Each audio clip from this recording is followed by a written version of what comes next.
বছর ধরে পৃথিবীর অন্যতম শক্তিশালী ছিল এমন এক সাম্রাজ্য যার রাজা নিজেকে ঈশ্বর বলে দাবি করত।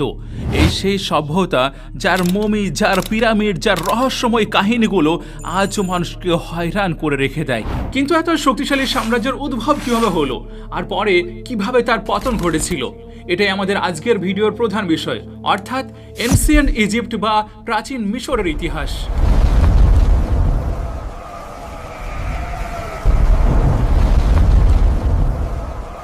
আপনাদেরকে জানিয়ে রাখি, এই সভ্যতা কেবল বিশ্বের অন্যতম প্রাচীন সভ্যতাই নয়, বরং এমন একটি সভ্যতা ছিল যা 3000 বছরেরও বেশি সময় ধরে টিকে ছিল শক্তি ও ঐশ্বর্যে পরিপূর্ণভাবে।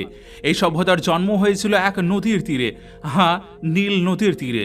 এই নীলের প্রবাহিত পানি চারপাশের জমিকে উর্বর করে তুলত, যেমনটা আজও করে আসছে।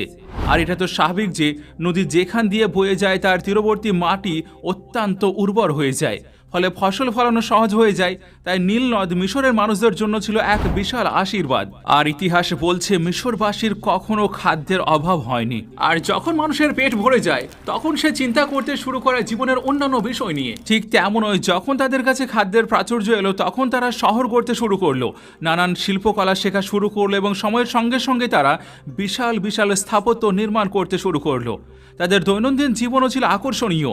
প্রাচীন মিশরীয়দের খাবারের রুটি ছিল অপরিহার্য, আর তারা প্রচুর পরিমাণে বিয়ার পান করত, এমনভাবে যে যেন সেটা পানি। সঙ্গে থাকতো পেঁয়াজ, মাছ, ডুমুর আর কখনো কখনো মাংসও।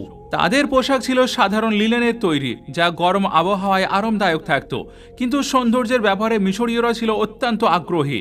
তারা পরচুলা পরত, চোখে আইলাইনার লাগাতো, গহনা পরত, আর এই সাজসজ্জা তাদের সংস্কৃতির অবিচ্ছেদ্য অংশ ছিল। অবাক করার মতো ব্যাপার হলো, তাদের সমাজের নারীরা ছিল যথেষ্ট ক্ষমতাবান। তারা সম্পত্তির মালিক হতে পারত, এমনকি বিবাহ বিচ্ছেদও করতে পারত।